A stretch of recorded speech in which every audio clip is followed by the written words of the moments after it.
FBI and jail authorities were completely shocked when 3 prisoners escaped from this prison, where it was believed even if prisoners manage to escape their cell, there is no way they can make their way out of this prison, as this prison was built on an isolated island under 24/7 surveillance of patrol boats. Even more shocking was that for 10 hours, jail authorities had no idea that 3 prisoners had managed to escape this impossible prison.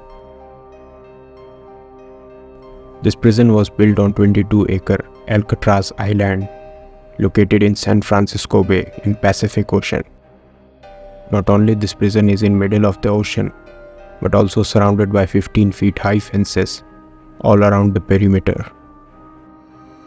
Though the nearest coastline is only 2 miles away, but freezing ocean water in this region can lead to hypothermia within minutes, making it difficult to escape alive.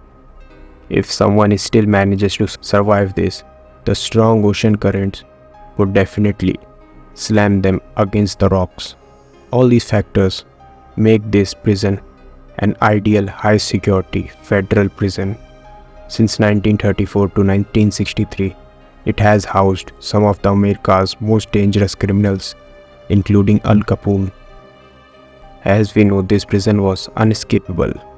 But in June 1962, all these claims were proved wrong when 3 inmates, Frank Morris, John Anglin, and Clarence Anglin, who were brothers, managed to pull off the impossible jailbreak from this prison. But none of these 3 prisoners were the mastermind of this escape. There was a 4th prisoner who planned this entire impossible escape. His name was Allen West. Allen has spent most of his life in jails. As a matter of fact, he has been arrested 24 times throughout his life and was transferred to this high-security Alcatraz prison in 1957 when he was caught escaping Florida Penitentiary. For a couple of years, Allen's prison job was of maintenance and cleaning of this Alcatraz prison, and he very well knew all the locations of prison. Allen used to discuss about his escape plan with Frank Morris and Anglin brothers during the lunchtime. He told them that he found a loophole in the cell block B from where they could escape this prison. So now all 4 of them started requesting jail officials to get transferred in cell block B. Finally, after a lot of requests, all 4 were transferred to this cell block B. With this, first part of their escape plan was successfully completed.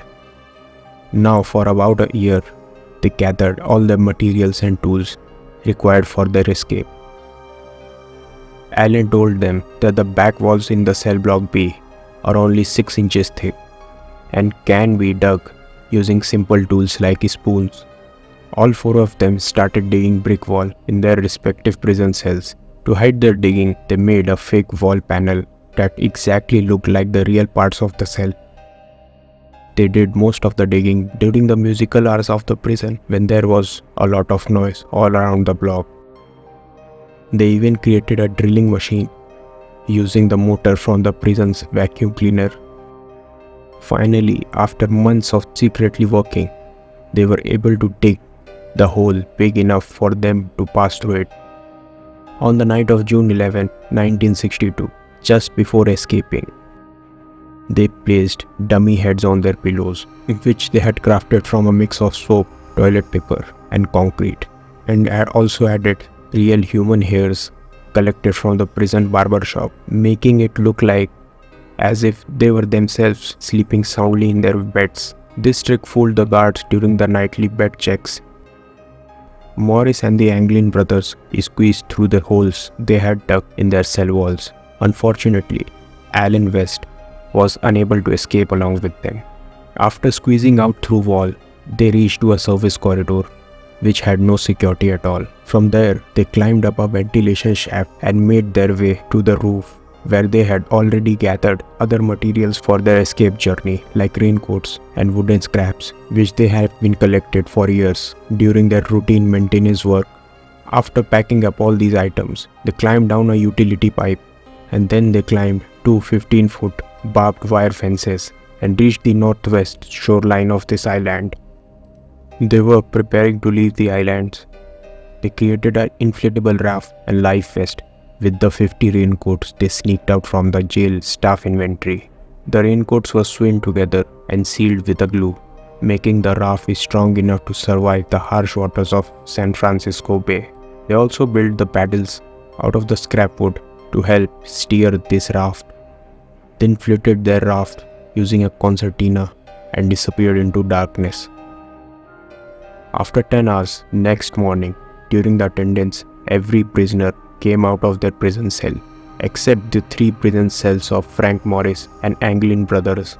Guards went to check their prison cell, and they find that all 3 were sleeping.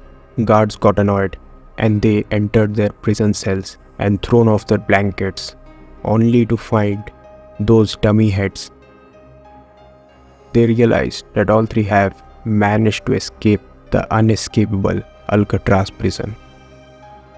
This is where the mystery begins.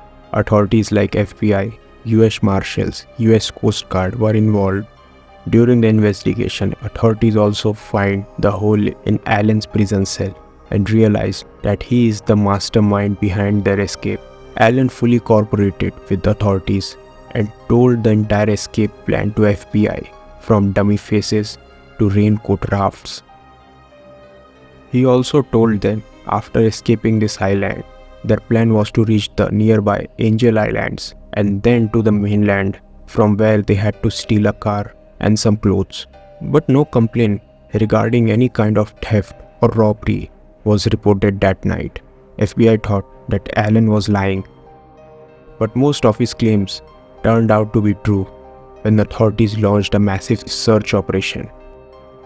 Pieces of raincoat raft and their personal belongings like family photos and letters were found in the water, but there was no signs of fugitives themselves. They searched for them everywhere, but those men were never found. The FBI concluded that those men have probably drowned in the bay and died, as anyone would never leave behind their personal belongings like family photographs.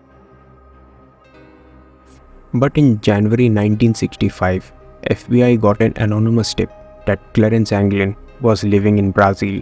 Agents were sent to Brazil but found nothing. FBI was also keeping an eye on the Anglin family, who claimed to have received mysterious letters, photos and phone calls that suggested that John and Clarence Anglin have survived and are hiding, but many of them were regarded as pranks. But the mother of Anglin brothers used to receive flowers anonymously on every Mother's Day until her death in 1973. And surprisingly, 2 very tall, unknown women in heavy makeup, never seen before, were reported to have attended her funeral. Family members believe that those were Clarence and John, as they matched their body description. But it was months after the funeral when FBI found all these claims from the Anglin family. Finally, FBI closed this case in 1978 due to lack of evidence. But the case is still open in US Marshals until prisoners are found dead or alive, or they have turned 100 years old, which means that case may remain open until 2031, as according to the date of birth of Clarence Anglin, youngest among all. In 2013, a letter that may have been written by John Anglin was received by San Francisco Police Department. In the letter, John Anglin claimed that he was still alive, but in poor health, suffering from cancer, and Frank Morris had died in October 2008 and was buried under a different name. Clarence Anglin also died in 2011. His purpose for writing this letter was to negotiate his surrender in exchange for medical treatment for his cancer. But the authenticity of that letter was never confirmed. The mastermind Allen West was not punished or charged for his involvement, as he fully cooperated with the authorities in the investigation. Allen was transferred to McNeil Islands after Alcatraz was shut down in 1963 due to its high maintenance cost.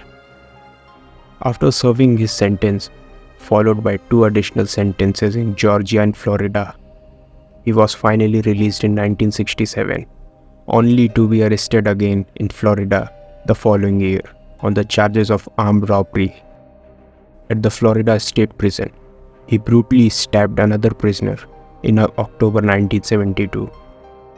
Now he was serving multiple sentences, including life imprisonment as a convicted murderer, until he died due to acute abdominal infection in 1978. The escape from Alcatraz remains one of the greatest unsolved mysteries in the history. The incident has inspired numerous books, movies, and documentaries. Today, Alcatraz has become a popular tourist attraction, and visitors can actually see those cells where these fugitives live in this prison. So that's it for this video. I hope you enjoyed this video. I will see you all again in some another video with some another interesting topic. Till then, goodbye.